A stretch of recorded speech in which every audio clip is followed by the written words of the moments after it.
First contact fallacy. The Exalarian warship Inevitable Dominion materialized above Earth's atmosphere without warning, its massive obsidian hull blocking out the sun over much of the North American eastern seaboard. Spanning nearly 3 kilometers from bow to stern, the vessel was designed to inspire terror, a psychological weapon preceding the more conventional ones housed within its cavernous weapons bays. Supreme Commander Valix of the Exalarian Confederation stood tall on the command deck, his scaled skin reflecting the soft blue light of tactical displays that surrounded him. 6 arms worked in perfect coordination across multiple control interfaces as his vertical pupils dilated with anticipation. Primitive world status confirmed, announced his second-in-command, Sub-Commander Nixel. Atmospheric composition, gravity, and electromagnetic readings match survey predictions. No detection of energy shields or orbital defense systems. Valix's mouthparts clicked in satisfaction. Excellent. Begin the standard intimidation protocol. Let the inhabitants have 30 of their minutes to panic before we transmit our terms of surrender. The Talarians had performed this ritual over 200 times across the galaxy. The pattern never varied. Arrive unexpectedly above a civilization's primary population center, allow fear to spread, then demand their complete submission in exchange for survival as a client species. The Exalarian Confederation had built an empire on this efficient method of conquest. But something was wrong. Commander, Nixel's voice carried an unusual tremor. We're detecting no signs of mass panic. Population centers remain orderly. There is an unusual concentration of recording devices pointed toward us. Valix's upper arm stiffened. Impossible. Check your readings. Confirmed, sir. It appears they are documenting our arrival. Before Valix could respond, a communication request chimed through the command center. They're hailing us, a communications officer reported, unable to hide his surprise. Standard galactic common frequency. Valix hesitated, his carefully planned sequence of domination already unraveling. That's not possible. They shouldn't have access to interstellar communication protocols.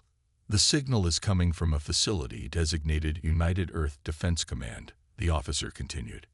Deep within that very facility, 16 kilometers beneath the Rocky Mountains, Admiral Maya Chen sipped from a ceramic mug of black coffee, her expression impassive as she watched the alien vessel on multiple displays. Around her, a command center hummed with quiet efficiency as military personnel monitored systems and maintained communication with Earth's concealed defense grid. Right on schedule, she murmured, just like the Procyon intercepts indicated. General Harris, a weathered veteran with steel-gray hair, stood at her side. Think they've realized yet that they've made a catastrophic miscalculation? Maya allowed herself a small smile. Not yet, but they will. She set down her coffee and straightened her midnight blue uniform. Opened the channel. The main screen activated, revealing the imposing figure of Commander Valix. His multiple arms moved in what was meant to be an intimidating display of dexterity. People of Earth, the alien began, his translator converting his clicks and whistles into English with practiced condescension. I am Supreme Commander Valix of the Exalarian Confederation. Your world has been selected for incorporation into our glorious empire. Resistance is. Supreme Commander Valix, Maya interrupted calmly. I am Admiral Maya Chen of the United Earth Defense Command. On behalf of Earth and our 17 extrasolar colonies, I must decline your generous offer. The alien commander froze, his vertical pupils contracting to thin lines. What did you say? I said no, Maya replied simply. We're not interested in becoming part of your confederation. And before you continue with threats about your fleet's overwhelming firepower, you should know that we've been aware of your approach for the past 3 months.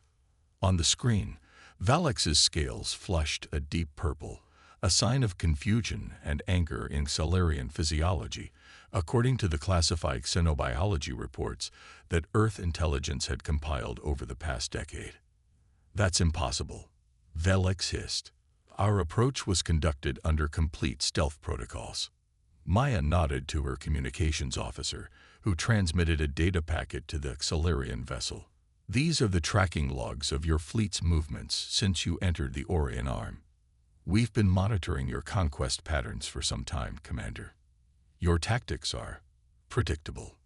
Valex's eyes darted to something off-screen, likely a subordinate confirming the authenticity of the data. When he looked back, his composure had fractured. How did you acquire this information? Your species has no faster-than-light capability according to our surveys. Maya's smile widened slightly. Your surveys are outdated, Commander. Earth achieved faster-than-light travel 15 years ago. We simply chose not to broadcast this development. She pressed a button on her console, and the tactical display shifted to show a wider view of the solar system. We also thought it prudent not to advertise our defensive capabilities. Throughout the solar system, stealth fields simultaneously deactivated, revealing a vast network of defense platforms, orbital stations, and warships that had been invisible to Xalarian sensors. The defense grid extended from Mercury's orbit all the way to the Kuiper Belt, a carefully constructed web of military power that had remained hidden until this moment. In the Xalarian command center, alarms began blaring as their sensors suddenly detected hundreds of human vessels and installations that hadn't been there seconds before. Sir, Nixel's voice was now openly panicked. We're detecting over 500 armed spacecraft and more than 1,000 defense platforms. Their technology, it's not primitive at all. Valex stared at the human admiral in disbelief. This is some form of deception, he insisted, though his voice lacked conviction. No deception, Commander, Maya replied calmly. Just a different approach to first contact. You see, when humanity reached the stars, we discovered evidence of your Confederation's expansion methods. We learned that species that announce their technological achievements tend to attract unwanted attention. So we adapted. She stood from her chair, clasping her hands behind her back as she approached the screen. We've spent the last 15 years preparing for this moment, studying your tactics, your technology, your biology. We established colonies quietly, built our fleet in secret, and waited for you to make the first move. Valex's scales shifted from purple to a pale gray. What do you want? For you to leave, Maya said simply. Return to your space and inform the Xalarian leadership that Earth and its colonies are not available for conquest. We have no interest in war, Commander, but make no mistake, we are thoroughly prepared for one. To emphasize her point, a series of targeting systems activated across the human fleet, locking onto the inevitable Dominion and the support vessels now emerging from hyperspace at the edge of the solar system. You don't understand what you're doing, Valex warned, desperation creeping into his voice. The Confederation does not tolerate defiance. If I retreat, they will send a full invasion force. We're counting on it. General Harris spoke up for the first time. A single ship withdrawal can be dismissed as a tactical decision, but when the Confederation commits significant resources and still fails, that sends a message to the entire galaxy. In a secure laboratory 50 levels below the command center, Dr. Eli Okafor monitored the conversation while putting the finishing touches on humanity's most closely guarded technological achievement, the Adaptive Response System, a revolutionary combat AI that could analyze alien technology in real time and develop countermeasures, was about to receive its first real-world test. System primed and ready, he reported through his comlink. If they try anything, we'll have complete access to their command protocols within 90 seconds. Back in the command center, Maya noticed a subtle shift in the Xalarian vessel's energy signature. They're preparing weapons, she noted calmly. As expected, Harris replied. Shall we give them a demonstration? Maya nodded. Initiate protocol, Athena. Throughout the solar system, 30 specially designed infiltration probes that had attached themselves to the hulls of the Xalarian vessels during their approach suddenly activated. These devices, smaller than a human hand and composed of materials specifically designed to be invisible to Solarian sensors, began interfacing with the alien ship's computer systems. On the screen, Velix suddenly jerked back as his control consoles flickered and went dark. The lights on his vessel dimmed momentarily before returning to normal. "What? What did you do?" he demanded, genuine fear now evident in his voice. "Just a small demonstration," Maya explained. "We temporarily accessed your primary systems. We could have taken control of your entire vessel, but that seemed unnecessarily hostile. Instead, we've simply downloaded your tactical database and star charts. Thank you for the valuable intelligence, by the way." Velix stared in horror as he realized the implications. These humans hadn't just prepared for the Solarians' arrival. They had weaponized the encounter itself. "You have 1 hour to withdraw from Earth space," Maya continued, her tone remaining professional and calm. "After that, we will consider your presence an act of war and respond accordingly." Without waiting for a reply, she terminated the connection and turned to her staff. "Maintain battle stations. I doubt they'll try anything, but be prepared for a desperate move." General Harris moved to the strategic display, studying the positions of the human fleet. "You think they'll report back accurately?" "They won't have a choice," Maya replied. "We've placed quantum entanglement trackers on their vessels. We'll know exactly what they report to their high command." Outside, the massive Solarian warship remained motionless for several minutes as its crew undoubtedly debated their options. Then, with surprising suddenness, it activated its faster-than-light drive and vanished, its support vessels quickly following suit. In the momentary silence that followed, someone in the command center began to applaud. The tension broke as others joined in, relief washing through the room. Maya raised a hand, quieting the celebration. "This isn't over," she reminded them. "It's barely beginning. The Solarians will be back, and they won't come alone next time." Harris nodded grimly. "How long do you think we have?" 3 months, maybe 4, Maya estimated. Enough time to deploy Phase 2. As the command center returned to its efficient operation, Maya walked to the panoramic window that looked out over a vast underground chamber. Below, stretching for kilometers in every direction, stood row upon row of sleek spacecraft, Earth's true defense fleet, hidden beneath the Rocky Mountains and similar facilities around the world. These weren't the vessels they had revealed to the Solarians. These were humanity's real weapons of war, incorporating technologies that had been developed in secret for over a decade. "Inform all colonies to move to Defense Condition 2, she ordered, "and get me a direct line to New Horizon. I want to speak with Governor Takahashi about accelerating the Titan project." As she stared at the assembled armada, Maya knew that humanity had just crossed a threshold from which there was no return. They had revealed themselves to the galaxy not as another easy conquest, but as something the Solarians had never before encountered. A species that had prepared for war before the first shot was fired. The Solarian Confederation was about to learn a painful lesson. They had declared war on the wrong species. The unconventional response. The Solarian High Council chamber fell into stunned silence as Supreme Commander Valix's report concluded. The massive holographic display at the center of the circular room replayed footage from the Earth encounter, freezing on the image of Admiral Maya Chen's calm, resolute face. High Counselor Zex, the eldest of the 7 ruling members, leaned forward on his obsidian throne. His ancient scales had faded to a pale blue with age, but his 6 eyes still burned with the intensity that had made the Confederation the dominant power in their region of the galaxy. "Impossible," he finally declared. "A species cannot hide its technological advancement to this degree. Our intelligence network would have detected something." Velix stood rigidly at attention, humiliation evident in his posture. "The evidence is irrefutable, Excellency. The humans have been monitoring our expansion for years. They allowed us to believe they were pre-interstellar while building a substantial military force." "And these infiltration devices?" asked Counselor Mira.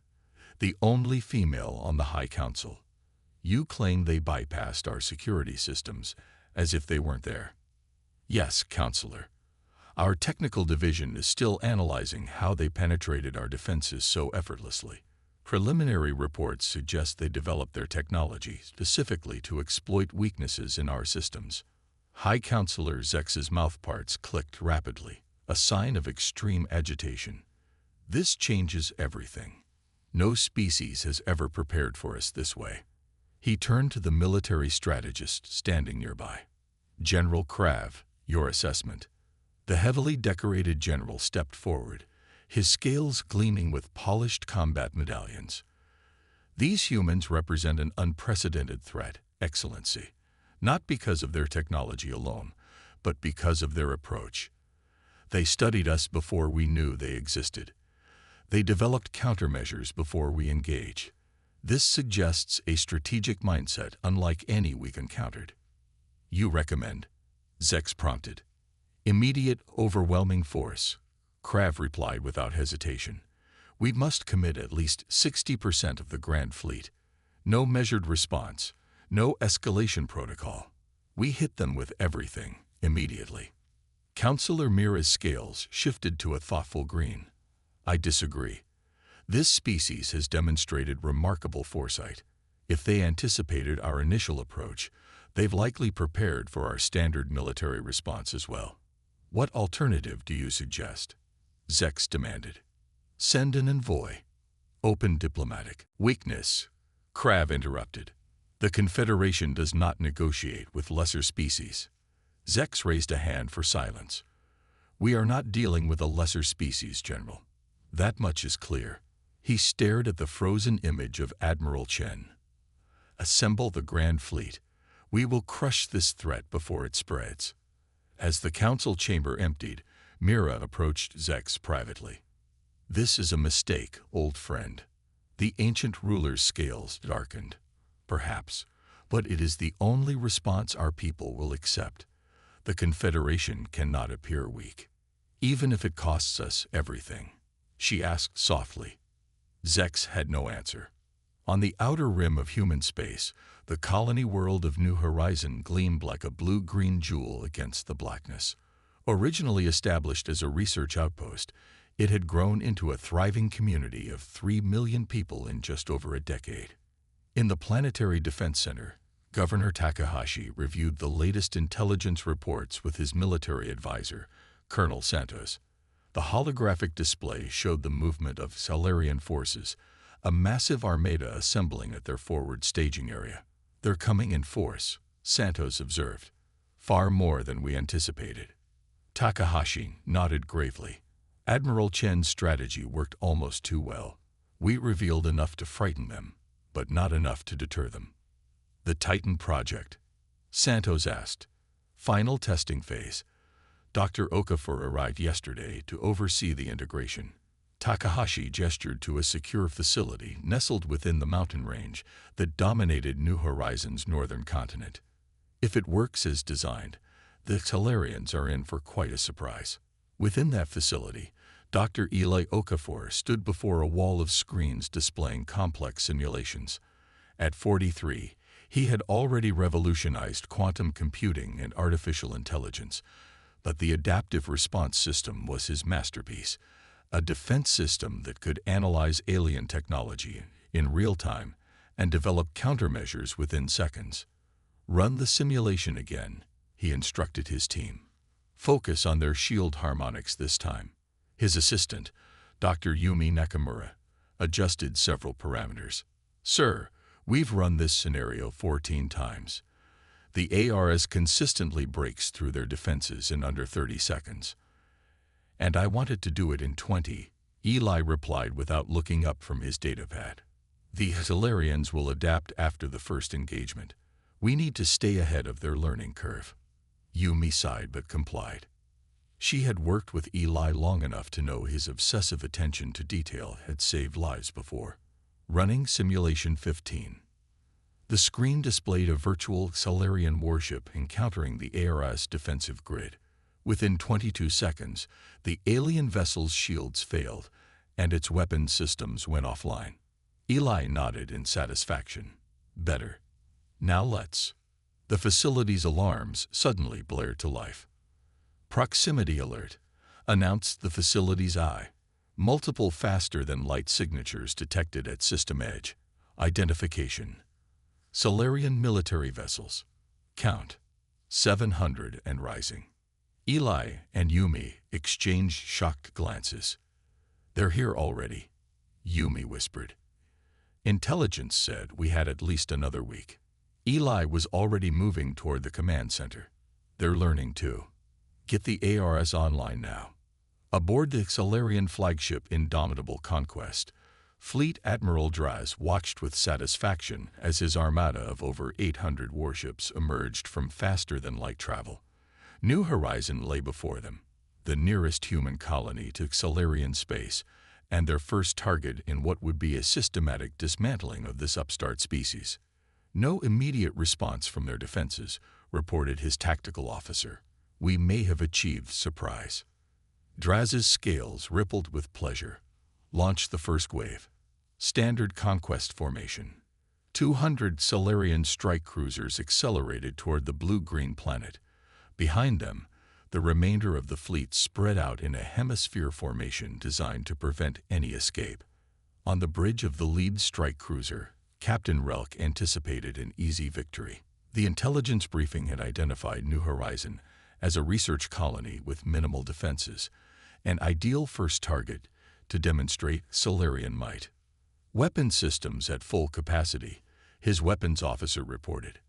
Atmospheric entry in 30 seconds. Relk's sense of triumph was short-lived. As his vessel crossed an invisible threshold approximately 200,000 kilometers from the planet, every system on his ship simultaneously failed. Lights, propulsion, weapons, life support, all went dark in an instant. Across the first wave, the same scenario played out. 200 warships, suddenly powerless, drifting in space. On the Indomitable Conquest, chaos erupted as reports flooded in. First wave has gone silent, shouted the communications officer. No response to hails. Some kind of energy field, the science officer added frantically. It's completely neutralized their power cores. Admiral Draz stared in disbelief at the tactical display. Impossible. No technology could affect our ships across such distances. Sir, the sensor operator's voice cracked with alarm. We're detecting energy signatures appearing throughout the fleet. They weren't there a second ago. Throughout the Solarian Armada, small devices that had been attached to their hulls during construction in shipyards that had been secretly infiltrated by human operatives years earlier suddenly activated. These dormant sabotage units, built atom by atom to avoid detection, had waited patiently for this precise moment. On 300 Solarian vessels, propulsion systems suddenly engaged at full power in random directions. Ships collided, their commanders helpless to prevent catastrophe. On another 200, life support systems created atmospheres unsuitable for Solarian physiology, forcing emergency evacuations to sections that remained unaffected. Admiral Draz watched in horror as his perfectly orchestrated assault dissolved into chaos within minutes. How is this possible? He demanded. How could they have anticipated our attack with such precision? The answer came in the form of a communication request from the planet below. When Draz reluctantly accepted, he found himself facing not a military commander but a civilian, Dr. Eli Okafor, whose dark eyes regarded the Solarian admiral with something approaching pity. Admiral Draz, Eli began, I'm reaching out to offer you an opportunity to withdraw your remaining functional vessels before we're forced to take more permanent measures. Draz's scales flushed deep crimson with rage. You dare to offer terms. Your trickery will not save you. We still have hundreds off. You have exactly 173 vessels still under your control, Eli interrupted calmly. And that number is decreasing as we speak. The devices integrated into your ship systems have been there for years, Admiral. Draz froze. Years? When humanity discovered the Xalarian Confederation's pattern of conquest, we didn't just build defenses, Eli explained. We infiltrated your shipyards, your supply chains, your communication networks. The sabotage devices were installed during construction or maintenance cycles. Some have been dormant for over 5 years, waiting for this moment. The implication stunned Draz into silence. These humans hadn't just prepared for war. They had been fighting it in secret long before the Xalarians even knew they existed. This is your only warning, Eli continued. The next phase of our defense will not disable your ships, it will destroy them. You have 30 minutes to gather your functional vessels and depart. The transmission ended, leaving Draz staring at his increasingly desperate tactical officers. Sir, his second-in-command ventured cautiously, perhaps we should consider a tactical withdrawal to regroup and reassess. For a Xalarian military leader, retreat was unthinkable. In their thousands of years of expansion, no Confederation force had ever withdrawn from battle. But as Draz watched more of his ships fall silent or veer out of control, he faced a reality no Xalarian commander had confronted before. Begin evacuation of disabled vessels, he ordered grimly. Prepare for withdrawal. In New Horizons Defense Center, Governor Takahashi watched the Xalarian fleet's disorganized retreat with mixed emotions. They're running, Colonel Santos observed, surprise evident in her voice. For now, Takahashi replied. But this was just their first attempt. Dr. Okafor joined them, his expression serious despite their apparent victory. The ARS worked better than expected, but we've shown our hand now. They'll develop countermeasures. How long do we have? Santos asked. A month, maybe less, Eli estimated. They'll need to retrofit their entire fleet to protect against our infiltration technology. Takahashi nodded thoughtfully. Then we'll need to accelerate Phase 3. He turned to his communications officer. Connect me with Admiral Chen. Tell her Operation Looking Glass is ready to implement. As the staff hurried to comply, Takahashi gazed at the tactical display showing the retreating Xalarian vessels. They still don't understand what they're dealing with, do they? No, Eli agreed. They think this is a conventional war with an unconventional enemy. They haven't realized yet that we're not fighting the way they expect. And what way is that, Doctor? Santos asked. Like humans, Eli replied simply. Throughout our history, we've excelled at asymmetric warfare, using our enemy's strength against them, fighting on battlefields they don't expect, turning their advantages into vulnerabilities. He gestured to the display, where the remaining Xalarian ships were entering faster than light.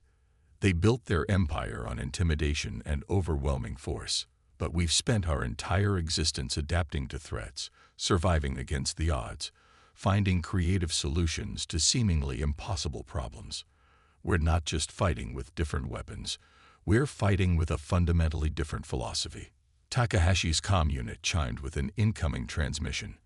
Admiral Chen is ready, sir. The governor straightened his uniform. Put her through. As Maya's face appeared on the screen, he allowed himself a small smile. Admiral, the first test of the ARS was successful. We're ready to proceed with Looking Glass.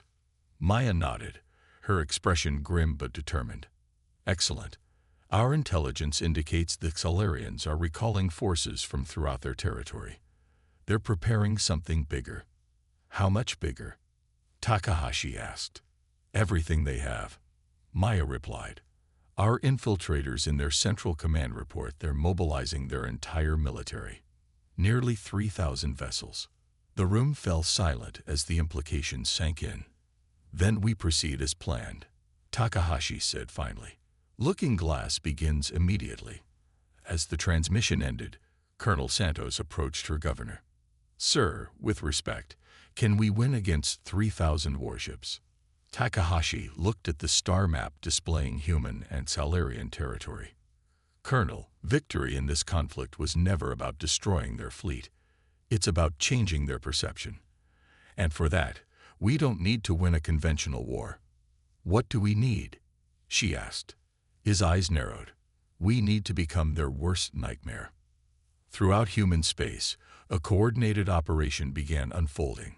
Stealth vessels that had been positioned near key Xalarian worlds for years activated their mission protocols. Infiltration teams that had been embedded in Xalarian society initiated their disruption sequences. Communication relays that had been secretly constructed began broadcasting carefully crafted psychological warfare messages directly into Xalarian military channels. Operation Looking Glass wasn't a military campaign. It was a comprehensive effort to turn the Xalarian society against itself, to create confusion and doubt, to make them question everything they thought they knew about these humans they had so grievously underestimated.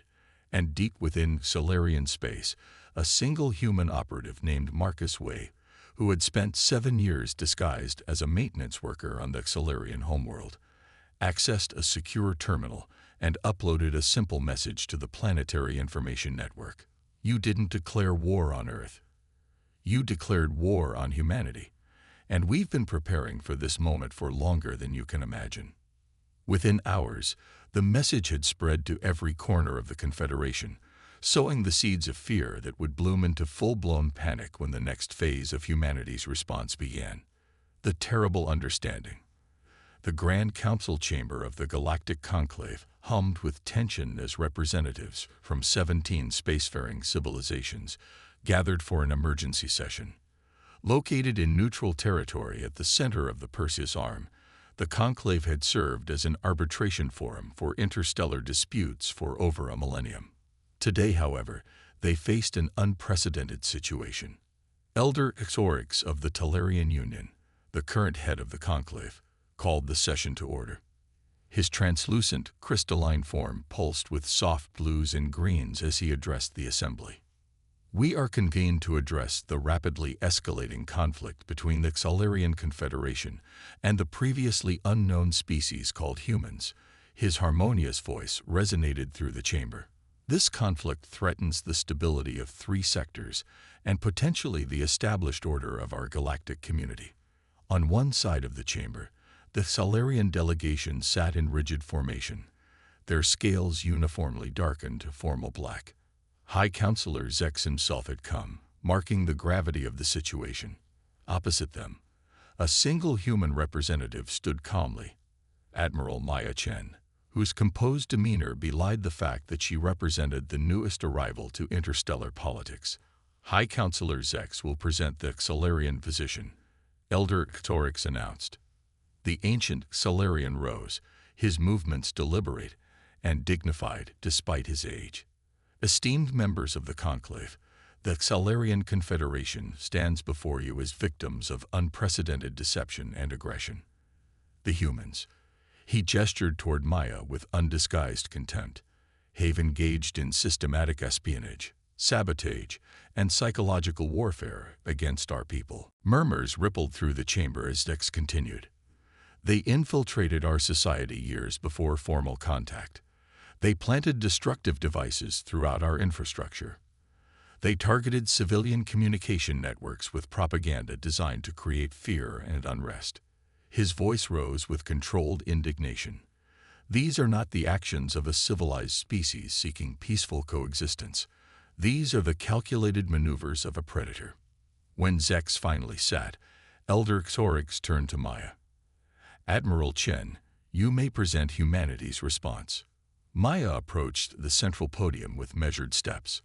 Unlike the Xalarians with their formal delegation, she had come alone, a deliberate choice that had not gone unnoticed by the assembled representatives. Distinguished members of the Conclave, she began, her voice steady and clear, I will not dispute High Counselor Zex's factual claims. Yes, humanity infiltrated Xalarian society. Yes, we studied their military capabilities and developed countermeasures before they knew we existed. Yes, we prepared for war before the first shot was fired. Her candor created a stir among the delegates. This was not the typical denial or justification they had expected. However, Maya continued, I ask you to consider why a newly spacefaring species would take such extraordinary measures. She activated a holographic display in the center of the chamber. These are records from 17 worlds conquered by the Excelarian Confederation over the past century. The display showed planet after planet, each following the same pattern: initial contact, demands for submission, and then either assimilation or brutal suppression.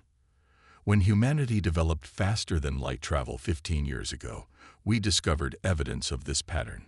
Maya explained. We found the remnants of civilizations that had refused Solarian domination.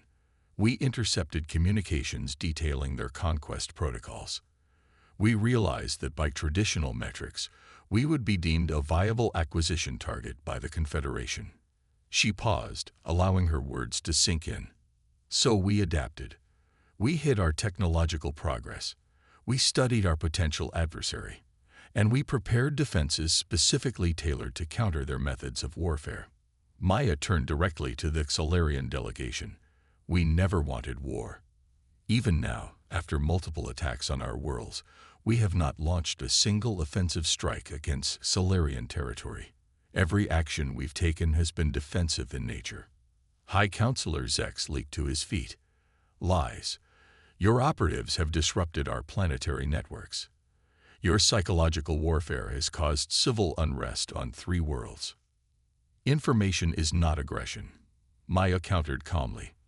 We've shared only truth with your citizens, the truth your government has hidden about its conquest protocols, and the true cost of your expansion. Elder Xorix raised his crystalline appendages for silence. This debate grows circular. What specific resolution does each party seek from this conclave? Zex's response was immediate. The complete withdrawal of all human operatives from Confederation space, the surrender of their infiltration technology, and the deactivation of all sabotage devices, and formal reparations for the damage inflicted on our fleet. All eyes turned to Maya. Her response would determine whether this conflict escalated further or moved toward resolution. The conclave cannot impose terms on either party without consent, she noted. But humanity is willing to propose an alternative path forward. She activated another holographic display, showing a map of the sector. We propose the establishment of a demilitarized zone between human and Solarian space, monitored by conclave observers. We propose a mutual defense pact that transforms our defensive technologies from weapons to shared safeguards. The chamber filled with surprised murmurs.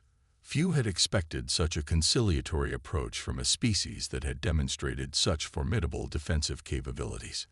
And most importantly, Maya continued, we propose that the Solarian Confederation adopt the Conclave's first contact protocols for all future interactions with newly discovered species. No more conquests, no more forced assimilations. High Counselor Zex's scales flushed deep crimson. You dare to dictate terms to us? The Confederation has existed for 10,000 years. We will not abandon our sovereign right to subjugate others. Maya interrupted, her composure finally showing cracks. That's not a sovereign right, Counselor. That's empire building at the expense of emerging civilizations. She turned,